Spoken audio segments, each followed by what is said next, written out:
Anak-anakku solih-solihah semuanya, berjumpa kembali dengan Ustazah Indra pada pembelajaran IPA hari ini. Bagaimana kabar kalian hari ini? Semoga Allah memberkahi kalian semua sehingga memudahkan kalian untuk mengikuti pembelajaran hari ini.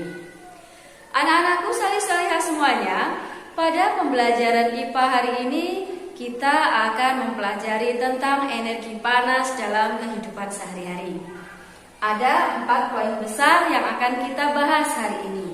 Yang pertama adalah tentang sumber energi panas. Yang kedua adalah tentang perbedaan suhu dan panas. Yang ketiga, tentang perubahan yang terjadi akibat perubahan suhu. Dan yang keempat adalah perpindahan kalor yang ada di sekitar kita. Anak-anakku, mungkin nanti ke depan kalian akan sering mendengar istilah panas dan kalor. Sama ya, tetapi akan terjadi perbedaan panas dan suhu. Nah, kita bahas satu persatu. Anak-anakku, yang pertama adalah sumber energi panas. Seperti yang kalian ketahui, di sekitar kita banyak sekali terdapat sumber energi panas. Di antaranya apa? Coba, saat kalian berada di luar ruangan, merasakan hangat, merasakan panas, menjemur baju bisa kering, menjemur kira-kira membuat garam juga ya, dengan bantuan sinar matahari. Nah, sinar matahari itulah yang menjadi sumber energi panas. Yang berikutnya, selain sinar matahari, ada api, listrik, panas bumi, juga adanya bahan bakar yang kesemuanya bisa menghasilkan energi panas. Yang berikutnya adalah tentang perbedaan suhu dan panas. Sama tidak ya suhu dan panas? Biasanya kalau kalian sakit panas, dipegang apanya? Iya, dipegang dahinya. Wah, terasa hangat, lebih panas dibanding biasanya. Nah, itu apa sayang? Suhu atau panas? Ya, yang diukur adalah suhunya karena menggunakan alat, biasanya menggunakan termometer, ya. Nah, suhu adalah suatu besaran yang menyatakan derajat panas suatu benda. Di Indonesia yang sering dipakai adalah derajat Celcius. Sedangkan besaran lainnya bisa nanti dipelajari di tingkatan selanjutnya. Ada derajat Kelvin, derajat Fahrenheit ataupun derajat Reaumur. Untuk kalian cukup diketahui bahwa suhu yang sering kita pakai adalah derajat Celcius. Yang berikutnya adalah panas atau kalor. Apa itu? Energi panas merupakan salah satu energi yang dapat dilepaskan dan juga diterima oleh suatu benda. Contohnya adalah kalian memiliki es batu, kemudian kalian keluarkan dari freezer atau dari kulkas. Apa yang terjadi?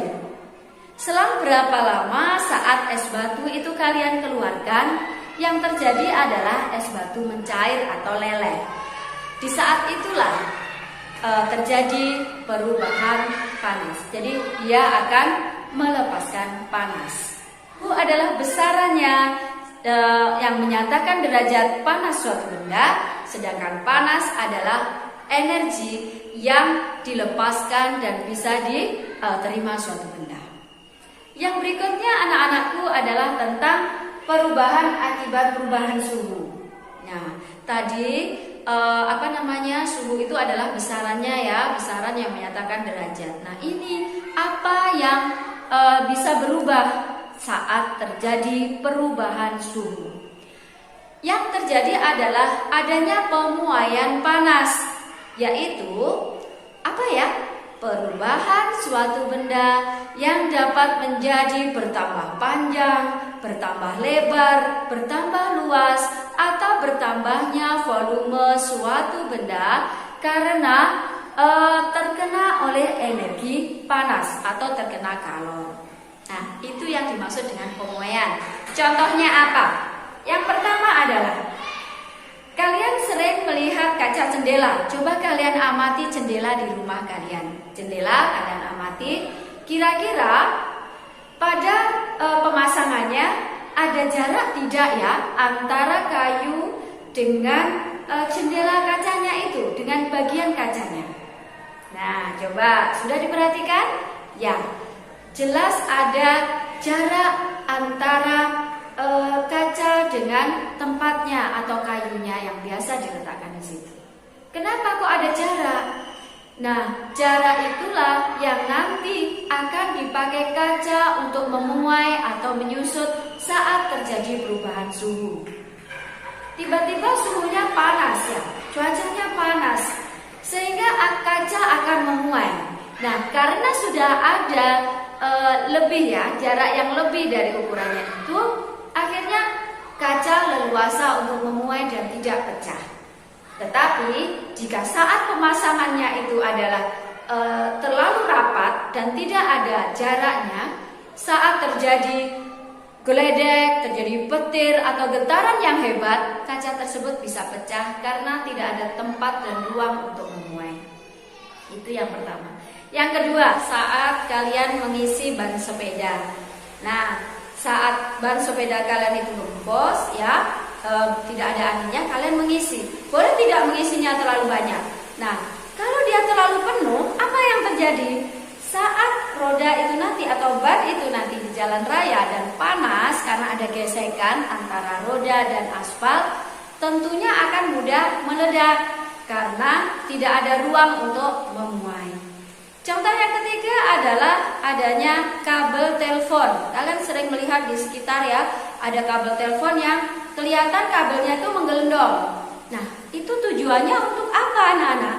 Tujuannya adalah untuk memudahkan saat terkena panas sehingga kabel itu bisa memuai dengan leluasa.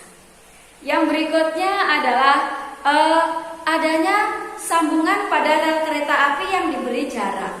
Tujuannya untuk apa? Ya, kalau terkena panas, lempengan besi pada rel kereta api itu akan memuai. Sehingga jika tidak ada jarak, tentunya akan melengkung besinya.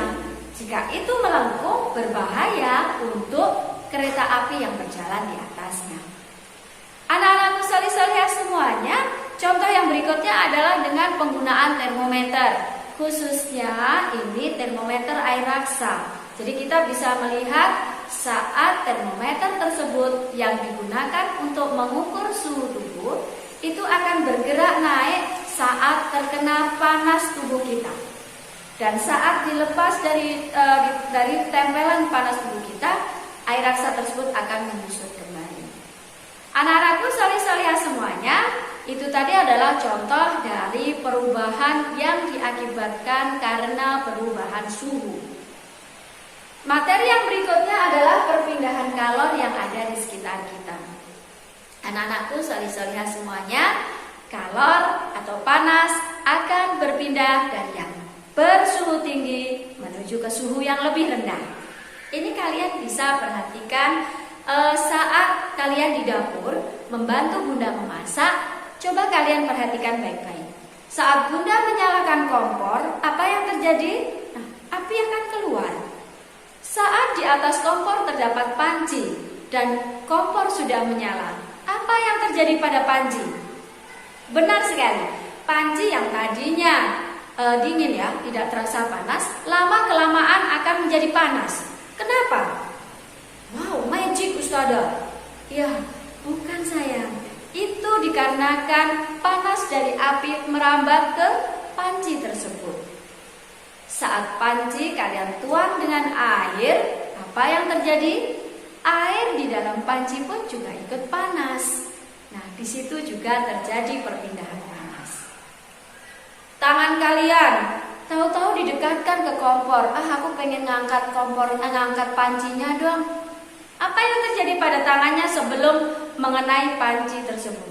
Ya, panas. Kenapa? Karena kita ada pancaran dari api kompor tersebut sehingga tangan kita merasa panas. Untuk lebih jelasnya materi perpindahan kalor ini kalian bisa saksikan pada video pembelajaran berikutnya. Anak-anakku salih-salihah semuanya, rasanya itu dulu yang bisa Ustazah sampaikan tentang energi panas dalam kehidupan sehari-hari.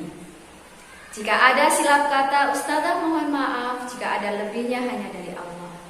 Untuk penugasan hari ini, kalian bisa lihat pada akhir video pembelajaran ya. jadi lihat sampai akhir. Jangan lupa tambahi wawasan kalian dengan banyak membaca buku modul ataupun referensi yang lainnya.